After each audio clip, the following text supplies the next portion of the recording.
there was time and space where you could put energy into your relationship bucket. And then when children come along, you're required to put that energy into your kids, into the dependent Mhm. little ones. And on top of that, you are sleep deprived.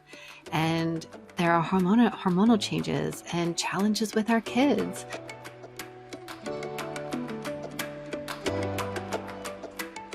Hey, and welcome back to the Calm the Chaos Parenting Podcast.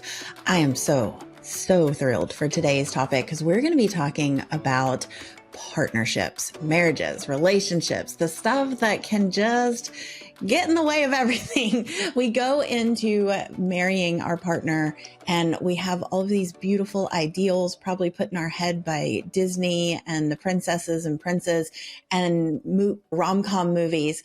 And then we have kids and everything turns upside down.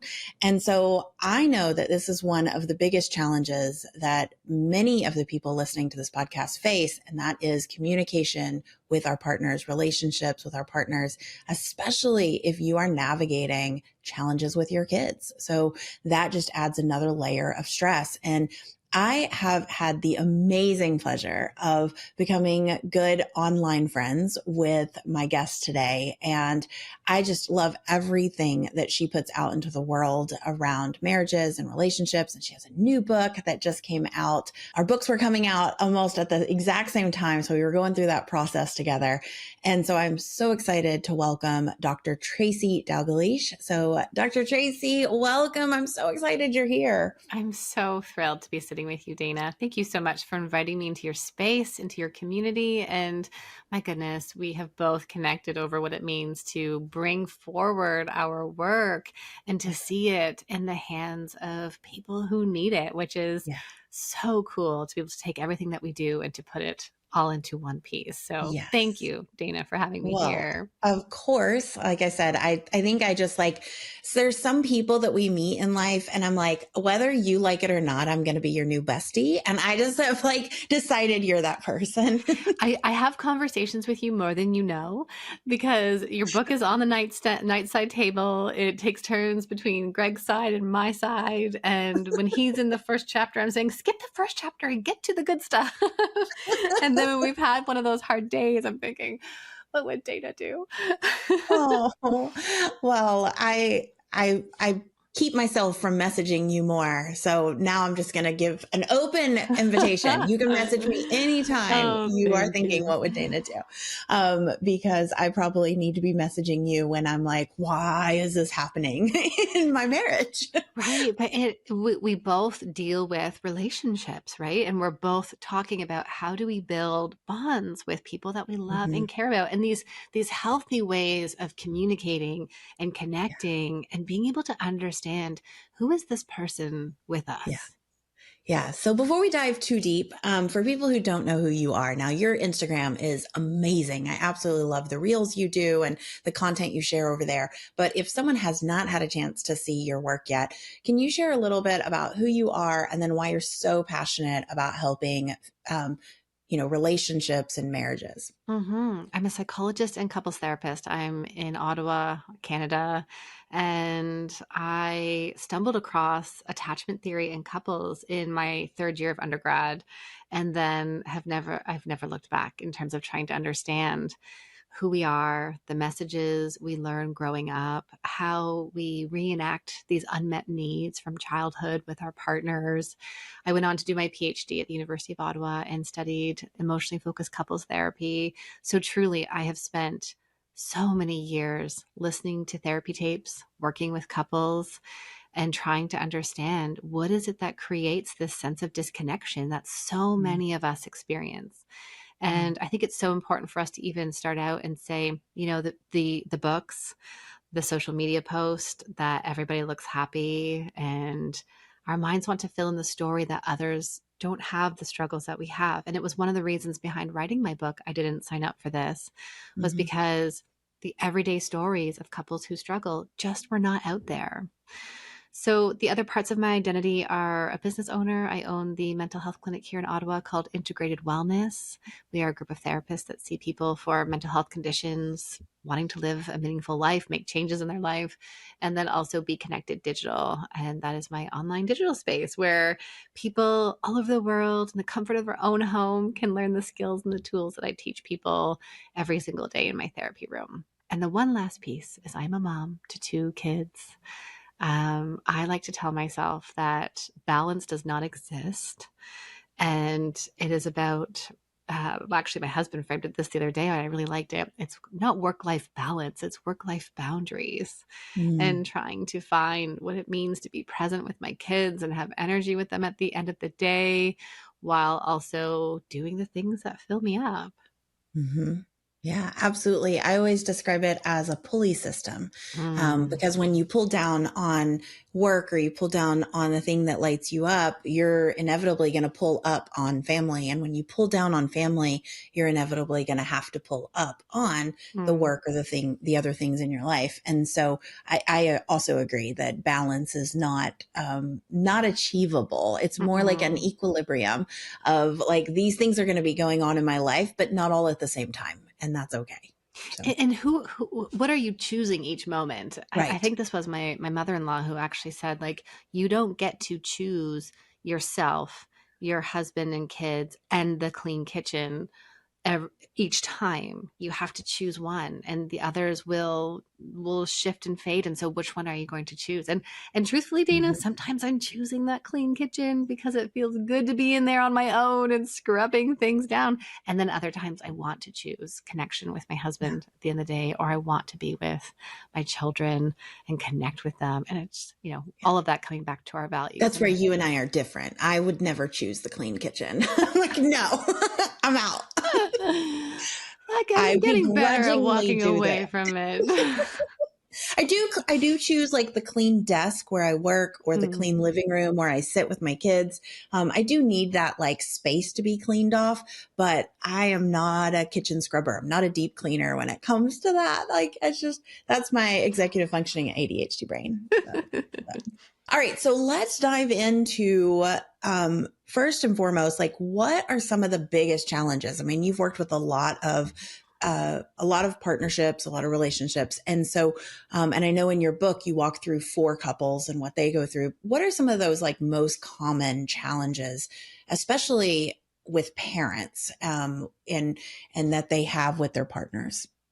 on a high level way of looking at this, I see this as we stop putting energy and intention into our marriage. Mm, So we think of all of the time and space that you had before you had children.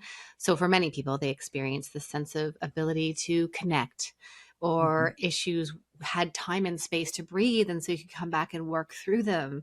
Or mhm, maybe they kind of floated away and they weren't issues anymore. There was time and space where you could put energy into your relationship bucket. And then when children come along, you're required to put that energy into your kids, into the dependent mhm, little ones. And on top of that, you are sleep deprived. And there are hormonal changes and challenges with our kids, whether it's yeah, around their sleep or their eating or feeding challenges. All of that is in there. And then we stop turning towards each other, or actually, let me give it a different frame. Then we stop standing beside each other, facing the problem, mm, and we're shoulder to shoulder looking at this problem in front of us. But then instead, we start going against each other. And it's mhm, the you versus me. Who's doing this right? I'm right, you're mhm, wrong. Do it my way. And we can often find that there were these patterns early on in our relationships that were there that then are exacerbated after having kids. And mm, just to normalize this too, 67% of couples experience a significant decline in their satisfaction in their relationship in the first year of having a baby. And many mm, of those throughout the first 3 years, their satisfaction will increase simply without doing anything, just because of you adjusting to parenthood, you getting familiar with the roles, you getting more sleep and healing. That mhm, shifts over time. But the other piece in there is that people do get stuck in those negative cycles, Mm-hmm. which sounds like criticism, contempt, defensiveness, and stonewalling. And they are self reinforcing cycles that are filled with negative emotions like anger, frustration, resentment, and a lot of unmet needs and longings. And where I often work from the attachment perspective is these needs sound like, am I important to you? Do I matter? Am I enough for you? Am I worthy and adequate for you? And so oftentimes people show up in my office, and Dana, I've heard all of these fantastic arguments around how to boil water, what's the right way to chop a vegetable. The socks are in the wrong laundry basket. And, Yes. again, the comment about driving and how could you make the turn there? And all I said was, watch out for the car. And then we're in this big argument. But, at the core of this are these core needs and longings that we stop Mm-hmm. being able to ask for them and to communicate about them. Mm. So let's kind of walk through how, if we find ourselves in this really difficult situation, and I know that you share a lot about your own situation in the book, and I am pretty open. We went through a time where I thought Jason and I were not going to make it through it. And so can we talk about, we've normalized that this does happen, especially if you're going through challenges with your kids and you're sleep deprived and all those Mm-hmm. things. And so what are some of the very first like mindset shifts we need to make, or what are some of the things that we ourselves, because I know we can only control ourselves. So what's the first like piece or shifts we can make to our thinking or to our beliefs as we start on this journey? Mm. And this is where that work is. The mindset shift is what's Mm-hmm. inside of us. I love this. We need to shift from outwards to inwards. What Mm-hmm. we do when we experience painful emotions is we want to put it out and put it on the other person. If you weren't so defensive, if you just put the dishes away, if you helped out more. And we need to go inside and ask ourselves what this is about, what it is Mm-hmm. that we need and what we're missing. So people listening, instead of hanging out with pointing at your partner, hang out a little bit longer at your feelings. If this is anger or frustration or resentment, ask yourself what else is there. And if we slow it down and shift to focusing inwards, we can often find what it is inside. That's the first piece. So that is a self-awareness piece that we Mm-hmm. need. And it's a really key piece that we want to practice to building differentiation. Differentiation being self and other, understanding that in a relationship there are two separate people. You have your own thoughts and feelings, your partner has their own thoughts and feelings, and neither one of you is right or wrong. You're both okay. So that's a key piece. So self-awareness. But then the other piece that is a really important mindset shift is to not take things so personally. Mm-hmm. And, yes, I tell my story in the book, and I am really good. Actually, Greg and I can both tell our own stories about this, but I am really good at when we're in the car and Greg does this flick of his hand. I'm like, what? What's wrong with you? There's nothing wrong with him. It's not the best approach. Do not take that away from this podcast. But, it's just such that human response of something's bothering him. I did something wrong. We personalize things. And just like we do in Mm-hmm. parenthood, right? It early on, I can remember so many days feeling like I'm not good enough.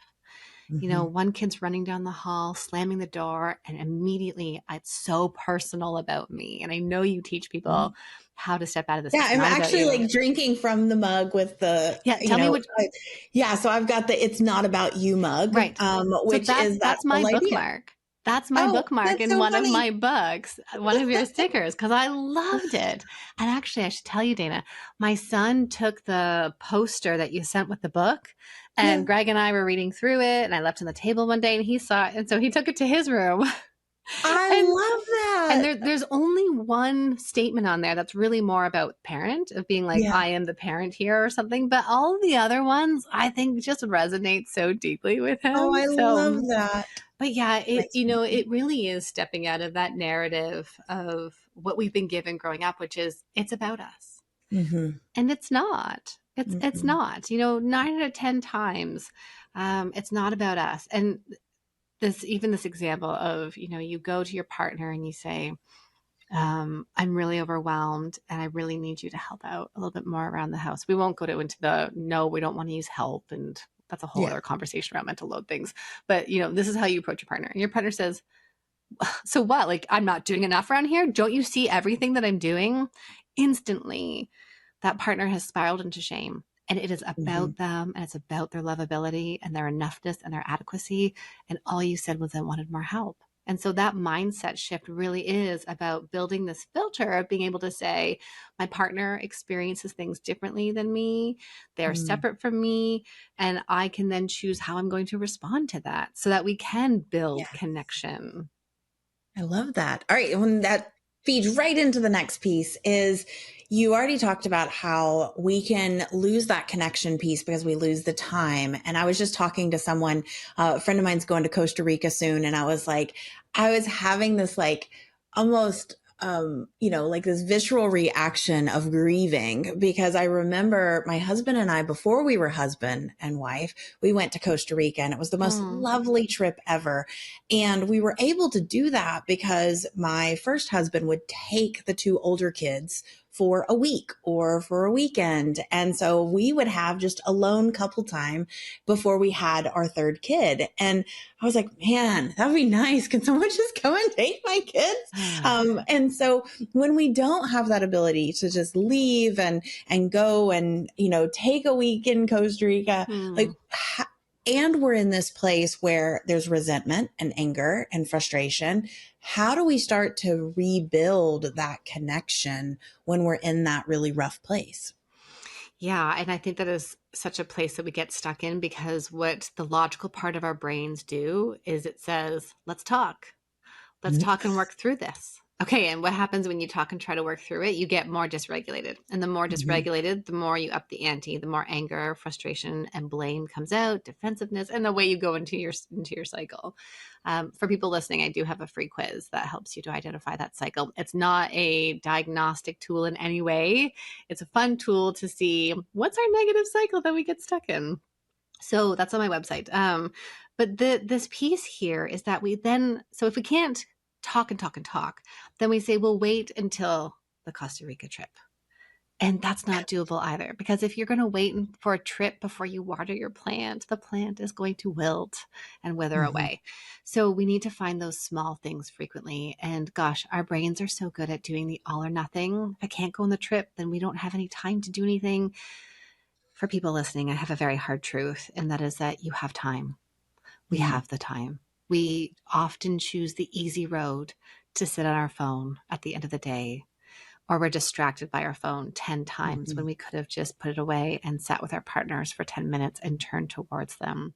And not Mhm. to talk about the stressors, but to connect, to be able to Mhm. say, what's something stressful happening in your life? How can I support you this week? Mhm. What is something that you dream about for us in our future, right? Those are those emotional connection pieces. And we lose those in parenthood. And Mhm. the research is that parents to young children spend, is it 30 minutes a week talking? And I mean, that's surprising. It's so little. Yeah. And the majority of that time is about transactional pieces.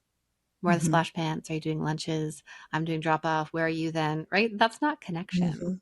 Mhm. So the connection then also looks like, can you go, if you're out for a walk with the kids, can you hold each other's hand? If you go to the park, agree to keep your phones away and while your kids are up and down the slide or right, whatever that looks Mhm. like, build in those intentional moments of connections. I often tell people to go back to their daily rituals. When you Mhm. first started dating, how did you build that connection and excitement Mhm. and anticipation for each other? You greeted each other at the door. You shared an emotion. You talked at the dinner table. I'm always surprised to hear how many people don't eat dinners together, or they Mhm. have their phones out, or they're watching TV side by side. It is one of the easiest things we can do to connect with each other is to remove the devices and find. And I appreciate when parents, when one's at the home, or they're shift working, or they're offsite, or they're away deployed. We got to find those moments though. Mhm. Yeah.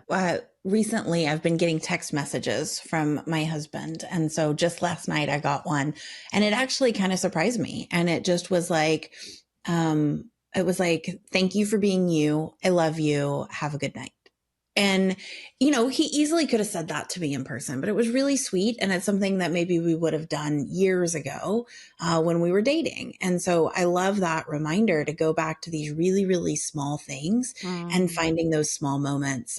We talk about that a lot for time and energy and getting that time and energy. You're not looking for a 10-minute, 30-minute, hour activity. You're looking for something you can do in 30 seconds. You can make them coffee. You can, bring them their plate. You can sit mhm, beside them. You can rub their shoulder. Something lately that I've been doing is when my husband will do like a car run or like a hobby run. So taking my daughter to ballet or something like that. Um, he'll say, I'm going to go take Florida Ballet. Do you want to go with me? And in the past, I would probably say, no, I'm going to stay here. I'm going to work. I'm going to get through this. And so now, we were talking about this before, like kind of I've gone back to ground zero in the business. So it really is like, it's almost a necessity at this point to take those moments away from the business or away from my work and that choice we talked about earlier.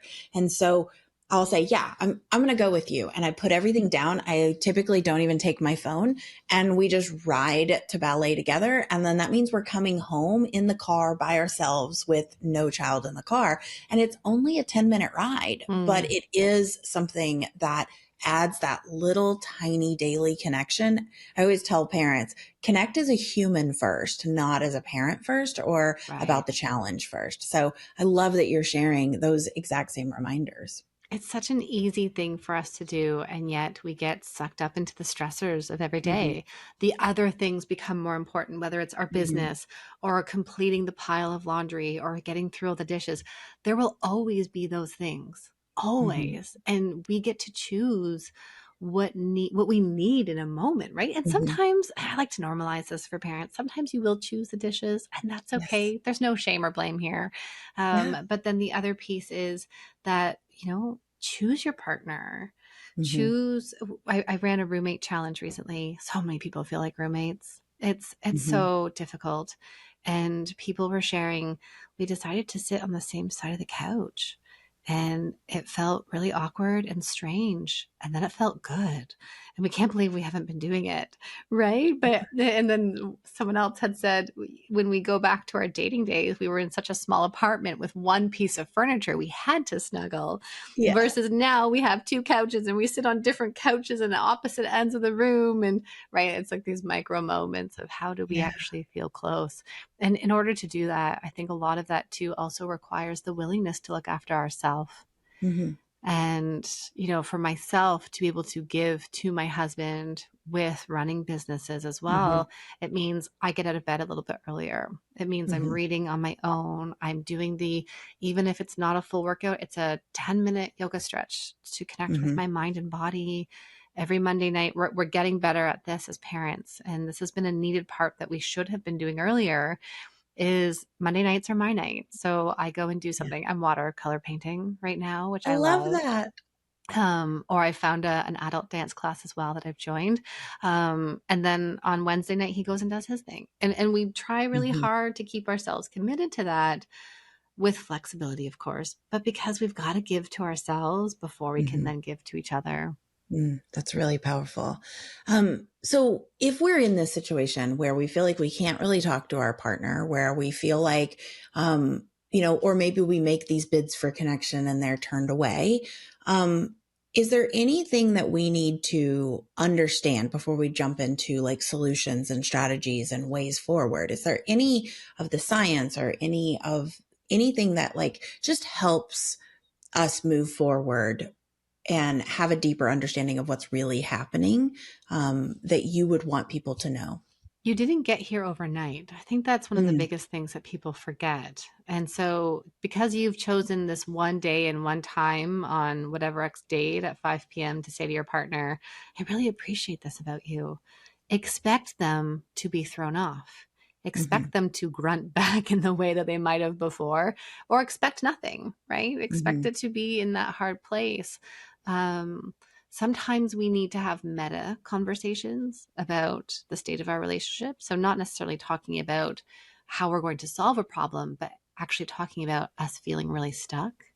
Mm, Um, and then also, too, when you had said the science in here, I was thinking, gosh, when we go to our nervous systems and when people are dysregulated, we know that we can't solve issues from that place. mm-hmm, So it is about how do we then start being more calm and connected? And sometimes that might be just putting your hand on their shoulder and saying, I'm here, right? Having more of those mm-hmm, positive moments. Actually, what comes to mind is the Gottman Institute research, where for every one negative mm-hmm, comment or statement, you need to make 5 positive ones to outweigh them. And that the important thing that we want to do is continuing to make those drops into our relationship bucket. You've got to mm-hmm, nurture that part. And sometimes that means you're doing it on your own and they're not there yet. But if you show up with how it feels good for you, something mm-hmm. over time might change. Yeah, I love that.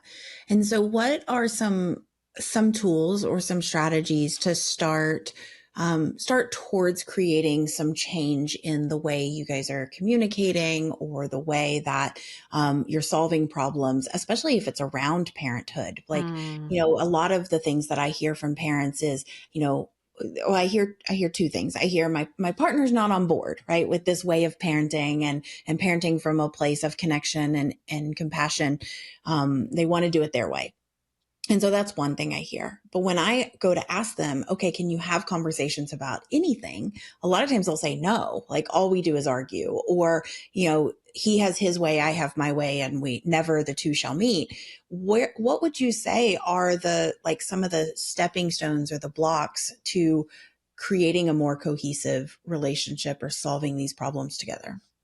if you're at that place where you can't have any conversation, I always recommend people get support. It is Mhm, never too early to go for couples therapy, mhm, but also appreciating that couples therapy is out of reach for many. So maybe it's my book where I have tangible exercises at the end of each page, but also this is why I created Be Connected, was because a lot of people kept saying to me, my partner doesn't want to come along.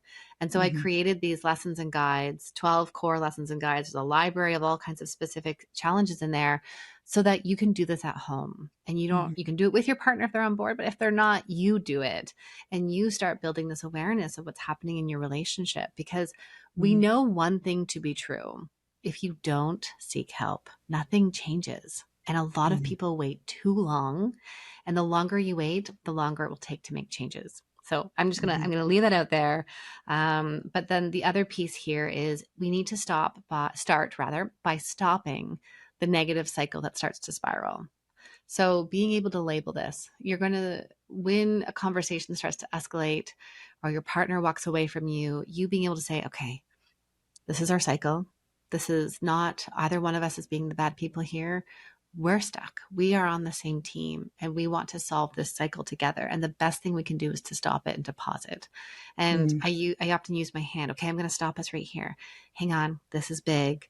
I think we're escalating and we're not going to get anywhere. Let's press pause. So that's the first mm, thing mhm, that people have to be able to start doing, because you cannot compromise, you can't problem solve, you can't create safety if all of your arguments escalate into disconnection.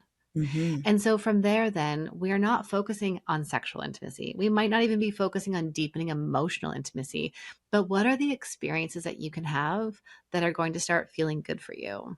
mm, And if your partner's not on board, you start the conversation and then you bring mhm, it forward and you show up with those drops, like sending the text. And mm. that's, if our partners are not on board, that's the only thing we can do at the start, is to look at what we're Yeah. doing. Yeah, I love that. So this has been such a great conversation. I could talk to you all day long, but I know that you have got an amazing book. You've got your Be Connected community and resources. So I want everyone who's listening to this to head on over to Dr. Tracy and check her out. But before we wrap up, I love asking all of our guests, if you were sitting with a parent who is struggling in their marriage, struggling to connect, struggling to communicate with their partner, and you only had 1 or 2 minutes to talk to them, what is that one thing that you want them to hear? You need to start taking responsibility for how you show up in this role. And this is nothing about you. This is nothing about your lovability. but it says, I'm going to put our relationship ahead of my own ego. And I'm going to own that there are times that I show up here and it's not great. And I see that I do that and I can see my impact on you. And when we can come back to owning our stuff like that, who doesn't want to hear that? Instead of the pointing the finger or blaming, but you come to your partner and you say, last night when I was so sharp with you, that couldn't have felt good for you. And sometimes I get into that place because actually I'm scared, I'm disconnected, I'm struggling, and I don't know how to do this. But I want you to know I do this, and that's something I'm becoming aware of, and I'm learning how to change. That is powerful. That is so powerful. I love that so much. And I hope that everyone kind of saves that, puts that on repeat. If you know someone who needs to hear this, share this with them as well. And, I want everyone to know you're not alone. These, Dr. Tracy has shared that this is really common. And Mm-hmm. so giving yourself permission to do these steps that Tracy's walked through, I think is so, so valuable. And it can radically change your life if you're able to take these steps and take that ownership. It's just so beautiful. So, Dr. Tracy, where can people find out more about you, your book, and all the things? I'm going to put the links below, but I want to make sure that they have your resources. One of the best things that people can do is to join me on Instagram, and please send me a DM. I'm on there. I'm social. Let me know what stood out for you from this conversation and what you're going to put into place moving forward. That's Dr. Tracy D on Instagram, and all socials. And then find me on my website. I have lots of free resources there for you, and my program is there. It's drtracyd.com. And then if you add the /join, you'll be able to read more about Be Connected, and I know you know this, Dana, because you are seeing parents making amazing changes in your communities. It is such powerful work and Mm-hmm. it works. And I'm seeing people tell me that sometimes the lessons, not sometimes, but the lessons are better than one of their therapy sessions, or Mm-hmm. they're making real and meaningful changes. And that is just so cool to be able to hear from people all over the world. So it's so cool. Yes, absolutely. And I only share resources that I find valuable myself and that I fully align with. And, if you're listening to this, I fully align with what Dr. Tracy has to say, and she's not going to pull you in a million directions. Hopefully you can tell that by just the way that we've had this conversation. You can see why I love her so much. And so, we're going to wrap up this episode, but I just want to remind everyone that's listening that you are doing the best with what you've been given up to this point. And Dr. Tracy has given you a ton of information to think about, but I want you to focus on one tiny next step. And that can be taking, that radical responsibility. That can be sending one tiny text to your partner, whatever that is. Find one small way to move forward today so that you can start creating that change in your relationship. And just like Dr. Tracy said, send her a DM, send me a DM. Let us know what resonated. Let us know what really kind of stuck with you. And we can't wait to hear how this episode has affected you and your partnership. And I will talk to you guys on next week's episode. Bye, guys.